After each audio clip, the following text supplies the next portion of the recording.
Hola, muy buenas, bienvenidos a todos. En el vídeo de hoy vamos a comenzar con un tema nuevo donde vamos a ver los inductores y en este vídeo concretamente vamos a ver el inductor básico. Y a los inductores también se les conoce como bobinas. Y antes de ver este vídeo y los siguientes, os recomiendo que veáis los vídeos donde hablábamos del magnetismo, porque ahí se explica todo lo que vamos a ver en este vídeo y en los siguientes. En este vídeo, bueno, pues vamos a hacer un pequeño repaso. ¿Y en qué consiste esto del inductor básico o de la bobina básica? Bueno, pues simplemente es un conductor, pero que tiene una forma de bobina. Ahí el nombre de bobina. Bueno, pues aquí tenemos un inductor o una bobina. Y ya sabemos que cuando a través del conductor pasa corriente, ya sabemos que se genera un campo magnético. Bueno, pues aquí lo tenemos. Ya sabemos que ese campo magnético lo representamos con unas líneas de fuerza que salen por el norte y desaparecen por el sur. Y aquí ya vemos que son continuas. ¿Por qué? Porque ya sabemos que además tenemos por todas partes ese campo magnético.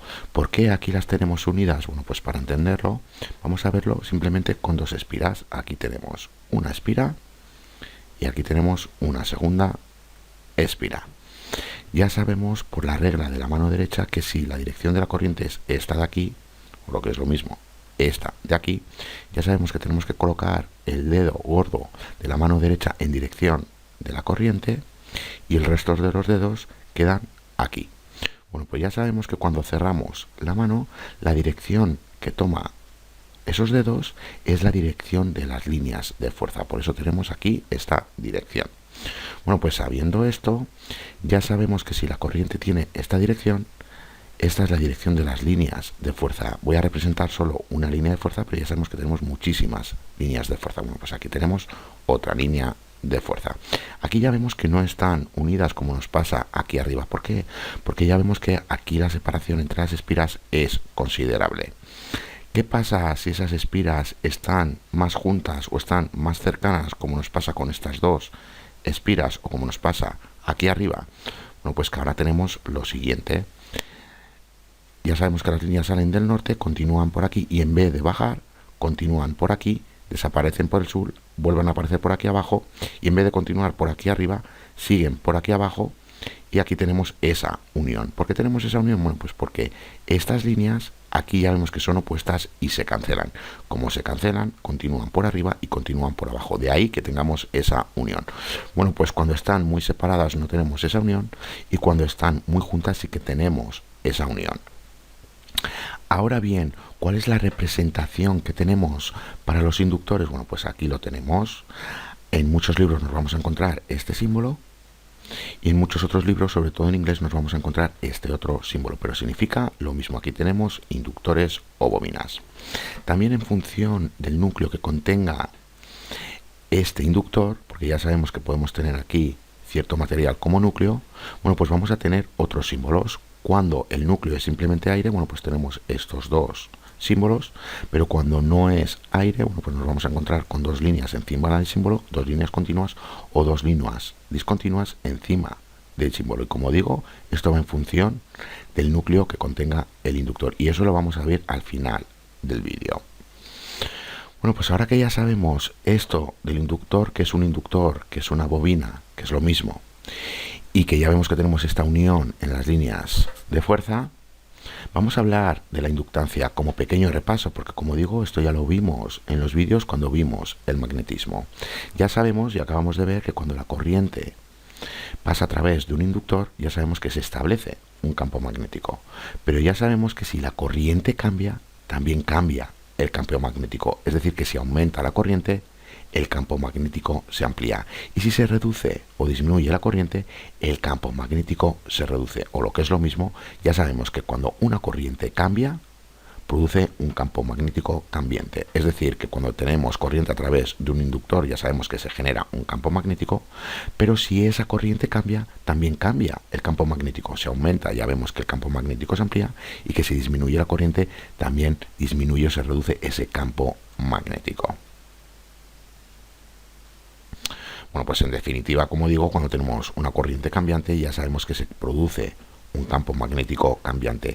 Y recordar que cuando tenemos un campo magnético cambiante se induce un voltaje en la bobina. Aquí nos lo dice que un campo magnético cambiante provoca un voltaje inducido a través de la bobina en una dirección, y muy importante, que se opone al cambio de la corriente. Es decir, si aquí tenemos esta dirección de la corriente y la corriente es cambiante, ya sabemos que se produce un campo magnético cambiante, y ese campo magnético cambiante produce o induce un voltaje en la bobina, pero ya vemos que realmente la polaridad de ese voltaje se opone a la dirección de la corriente. Si la dirección toma esta otra dirección de la corriente y la corriente es cambiante, ya sabemos que el voltaje inducido por culpa del campo magnético cambiante realmente tiene esta polaridad, siempre se opone a la dirección de la corriente.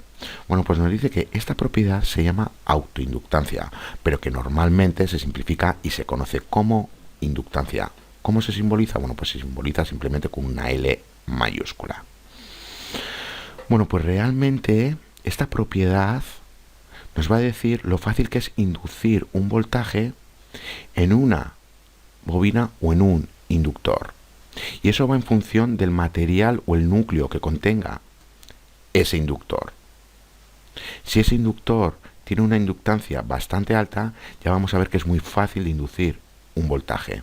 En cambio, si es muy baja la inductancia de ese material o de ese núcleo, el voltaje inducido va a ser menor, va a ser más difícil establecer un voltaje inducido.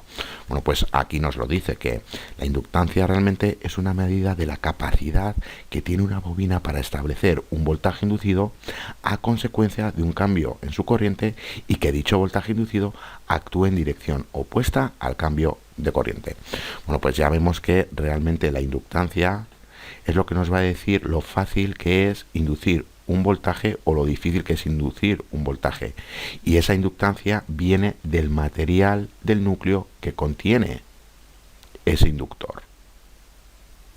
Y ahora vamos a ver enseguida cómo obtener esa inductancia a partir del material que tenemos. Pero antes de nada, ¿cómo obtenemos nosotros el voltaje inducido? Bueno, pues lo obtenemos a partir de esta ecuación. Ya vemos que el voltaje inducido es igual a la inductancia por la razón de cambio de la corriente. Pero ya vemos lo siguiente, como os había dicho, que si la inductancia es mayor, el voltaje es mayor, es decir, que el voltaje inducido es directamente proporcional a la inductancia, pero también es directamente proporcional a la razón de cambio de la corriente.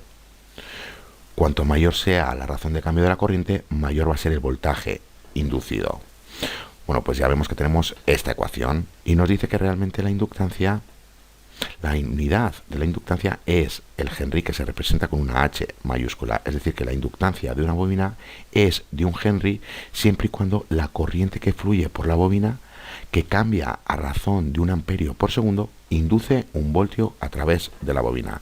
Es decir, si el voltaje inducido es 1 voltio, porque la razón de cambio de la corriente es 1 amperio por segundo, la inductancia siempre va a ser 1 Henry. Pero nos pasa con el Henry lo mismo que con el amperio, que ya vemos que la unidad del amperio es una unidad bastante grande cuando se trata de circuitos electrónicos. Bueno, pues lo mismo nos pasa con el Henry. Emplearemos milihenries, por ejemplo. Y fijaros en esta ecuación la similitud a esta otra ecuación, cuando teníamos que la corriente era igual a la capacitancia por la razón de cambio de voltaje. Aquí ya vemos que para obtener la corriente, cuando estamos con un capacitor, necesitamos la capacitancia y la razón de cambio de voltaje. Bueno, pues aquí para obtener el voltaje inducido necesitamos la inductancia, que queda multiplicada por la razón de cambio de la corriente. Bueno, pues fijaros en la similitud que tenemos aquí arriba. Bueno, pues sabiendo esto, vamos a realizar unos ejercicios y no os preocupéis que hablaremos de cómo se obtiene esta ecuación más adelante, porque para ello necesitamos el flujo magnético. Pero como digo, esto lo veremos más adelante. Por ahora vamos a realizar unos ejercicios para terminar de entender cómo se emplea esta ecuación. Y un suscriptor había puesto que realmente los ejercicios que estamos viendo en este curso son muy sencillos, y es cierto, pero esto se trata porque estamos con un curso muy básico o desde cero de electrónica, y por ello aquí se están realizando ejercicios muy simples porque estamos intentando entender cómo se usan las ecuaciones. Más adelante esto se va a ir complicando y según vayáis avanzando en el curso, cuando veamos otros cursos como electrónica digital, semiconductores, etc., los ejercicios se van a ir complicando mucho más. Pero por ahora, como estamos con el curso desde cero, bueno, pues estamos con unos ejercicios que son muy simples, pero como digo, es para intentar entender las ecuaciones que estamos viendo. Bueno, pues nos dice que tenemos que determinar el voltaje inducido a través de un inductor de 1 Henry cuando la corriente cambia a razón de 2 amperios por segundo. Bueno, pues ya sabemos que el voltaje inducido es igual a la inductancia, que ya nos la están dando, por la razón de cambio de la corriente, que también nos la están dando. Es decir, que tenemos, para obtener el voltaje inducido, la inductancia, que nos está diciendo que es 1 Henry, por la razón de cambio de la corriente, que también nos la están dando, que nos están diciendo que son 2 amperios por segundo. Bueno, pues realizando esta multiplicación obtenemos el voltaje inducido. ¿Qué pasa si queremos obtener la inductancia cuando tenemos el voltaje inducido y la razón de cambio de la corriente? Bueno, pues como nos dice en este ejercicio, tenemos que obtener la inductancia cuando tenemos la razón de cambio, que es 10 amperios por segundo, y se induce 50 voltios. Bueno, pues tenemos 50 voltios, tenemos que obtener la inductancia y tenemos la razón de cambio de la corriente, es decir, 2 amperios por segundo. Bueno, pues despejando para la inductancia, ya vemos que tenemos inductancia es igual al voltaje inducido entre la razón de cambio de la corriente. Bueno, pues realizando esta división ya vemos que obtenemos simplemente 5 Henrys. Bueno, pues aquí lo tenemos. Bueno, pues así es como se emplea esta ecuación, siempre y cuando tengamos la inductancia y la razón de cambio de la corriente, vamos a obtener el voltaje inducido, y si tenemos el voltaje inducido y la razón de cambio de la corriente, vamos a saber cómo obtener la inductancia. Y lo mismo, si tenemos la inductancia y tenemos el voltaje inducido, podemos saber cuál es la razón de cambio de la corriente. Bueno, pues sabiendo esto, vamos a hablar ahora del almacenamiento de energía. ¿Por qué digo el almacenamiento de energía? Bueno, pues porque un inductor realmente guarda energía en el campo electromagnético que es creado por la corriente. Y esta es la ecuación. Ya vemos que la corriente son amperios, que la inductancia son henrys y que la energía son julios. Ahora bien, ¿de dónde viene esta ecuación? Bueno, pues viene de lo siguiente. Ya sabemos que la potencia es igual al voltaje inducido por la corriente, pero ya sabemos que el voltaje inducido lo obtenemos a partir de esta ecuación. Bueno, pues realizando la correspondiente sustitución, aquí tenemos la potencia, pero ya sabemos que la potencia es igual a la razón de cambio de la energía. Bueno, pues realizando la correspondiente sustitución llegamos a esta ecuación, y eliminando la diferencial del tiempo tenemos esta ecuación diferencial. ¿Cómo le damos solución? Ya sabemos que tenemos que integrar ambos lados. Como tenemos esta integral, ya sabemos que tenemos esta integral, perdón, la diferencial de la energía, que es igual a simplemente la energía. Ahora, empleando el teorema fundamental de cálculo, es decir, sustituyendo esta W por esta W por el 0, tenemos W menos 0 es igual a W. Bueno, pues aquí lo tenemos. Para esta otra integral ya sabemos que tenemos lo siguiente.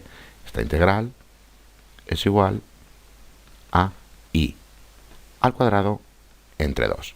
Bueno, pues ahora, empleando el teorema fundamental de cálculo, sustituyendo la I por I y por 0, bueno, pues ya vemos que tenemos I al cuadrado entre 2. Bueno, pues realizando la correspondiente sustitución y reorganizando esta ecuación, obtenemos la ecuación de almacenamiento de energía.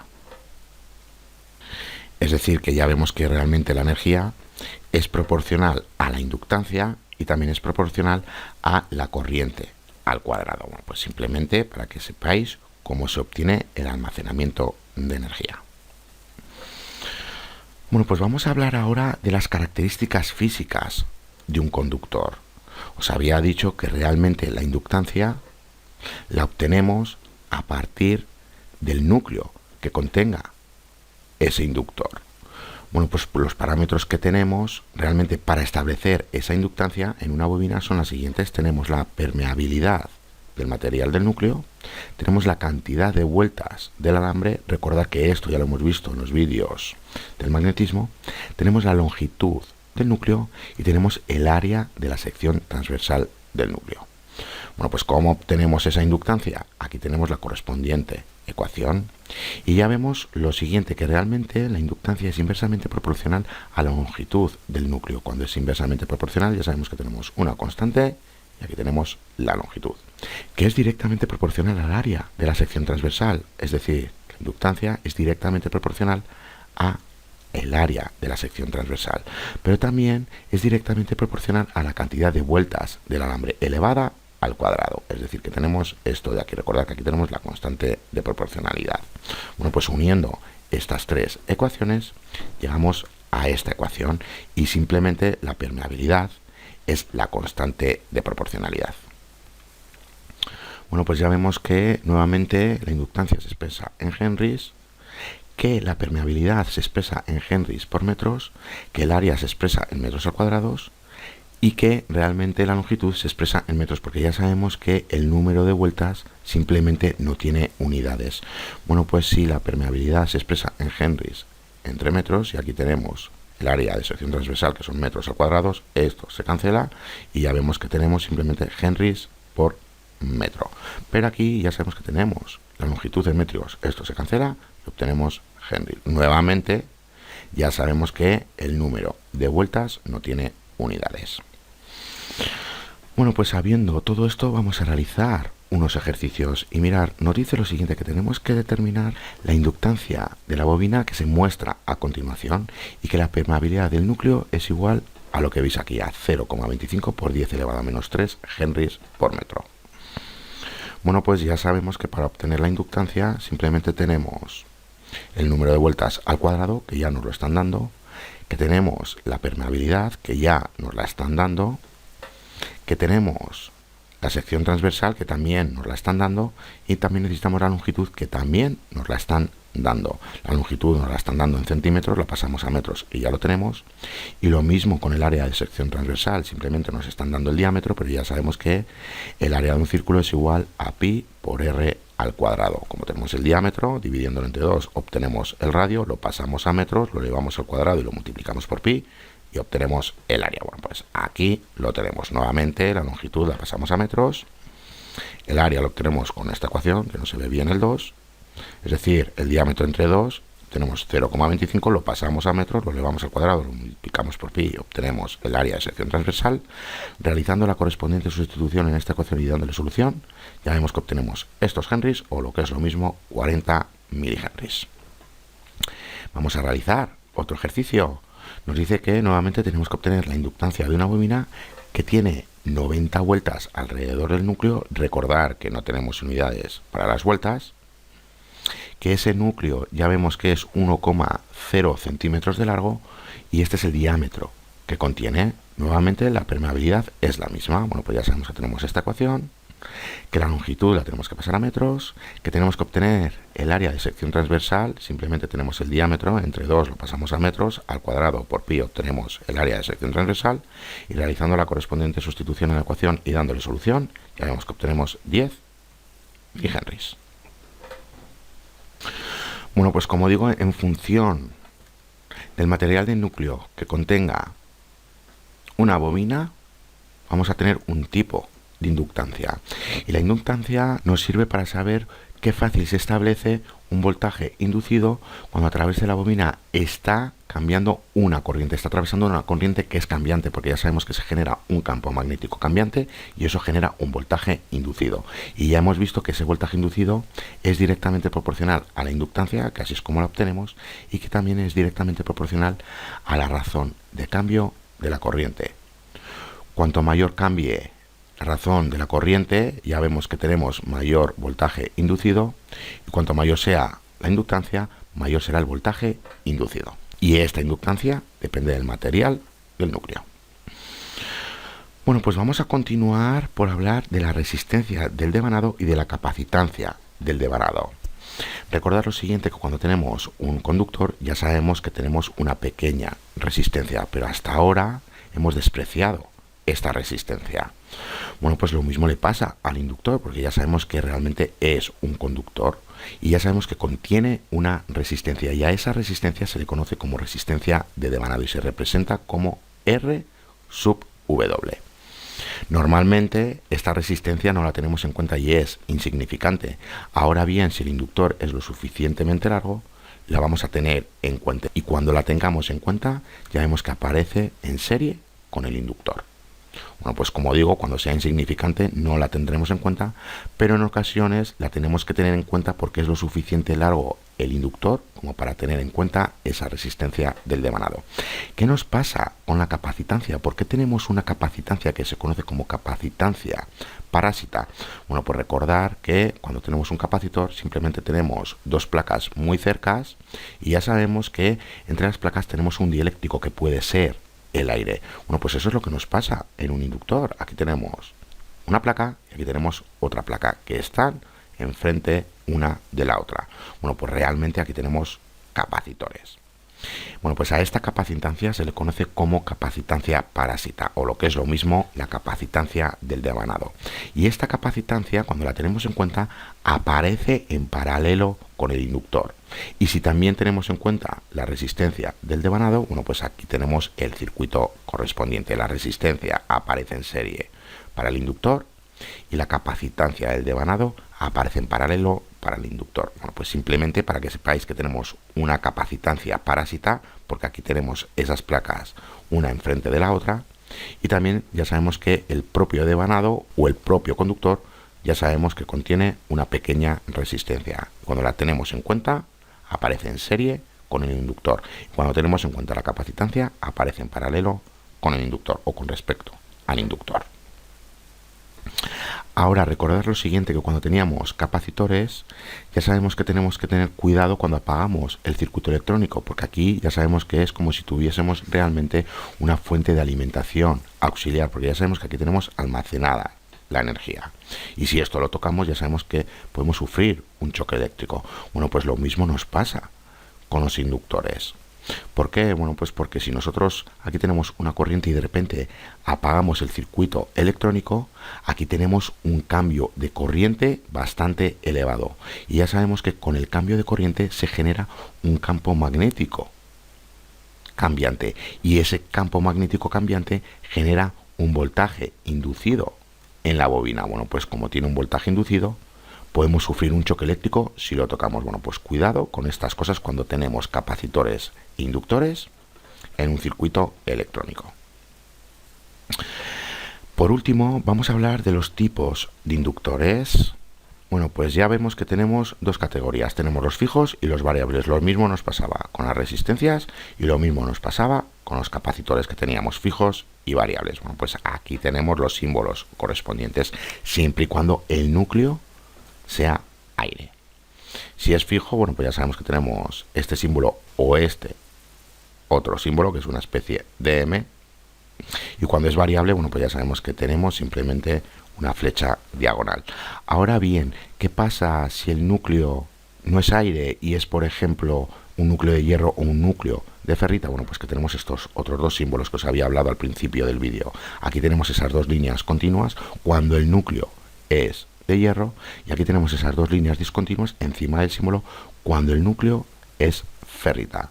Y cuando es aire, bueno, pues simplemente tenemos este símbolo. Bueno, pues recordar que tenemos diferentes símbolos de inductores en función del núcleo que contiene el inductor. Bueno, pues para que veáis unos tipos de inductores que tenemos, ya veis aquí estos dibujos. Aquí tenemos uno cuando simplemente el núcleo es aire, aquí tenemos su símbolo. Aquí cuando es de hierro, aquí tenemos su símbolo, y aquí tenemos diferentes formas de inductores. Aquí ya vemos que es un círculo porque tiene la forma de un círculo cuando tiene un núcleo o cuando el núcleo es aire. Y aquí tenemos uno que es variable. ¿Por qué? Porque tenemos un tornillo, y ya sabemos que apretando este tornillo o desaflojando este tornillo, lo que estamos cambiando es el área de sección transversal, y ya hemos visto que el área de sección transversal es directamente proporcional a la inductancia, y con ello vamos a cambiar la inductancia. ¿Qué estamos cambiando? Bueno, pues estamos cambiando lo fácil o lo difícil que es establecer un voltaje inducido en este inductor. Bueno, pues aquí nos lo está diciendo, que realmente cuando tenemos inductores ajustables o variables, simplemente cambiamos la inductancia apretando o aflojando un tornillo, y con eso, como digo, estamos cambiando el área de sección transversal. Lo mismo nos pasaba con los capacitores variables. Ahora fijaros, nos dice que los inductores fijos pequeños se encapsulan con frecuencia en un material aislante que protege el fino alambre de la bobina, es decir, que la bobina no la vemos porque tenemos un encapsulado, y nos dice que estos encapsulados tienen una apariencia similar a un resistor, y para que lo veáis, aquí lo tenemos. Aquí ya vemos que tenemos un encapsulado que nos está protegiendo del alambre del inductor, pero ya vemos que aparentemente parece una resistencia, pero no lo es, simplemente es un inductor. Bueno, pues aquí tenemos los diferentes inductores, y recordar que aquí tenemos inductores variables. Bueno, pues hasta aquí este vídeo. Ya en el siguiente vídeo vamos a hacer un pequeño repaso a la ley de Faraday y vamos a ver la ley de Lenz. Hasta la siguiente.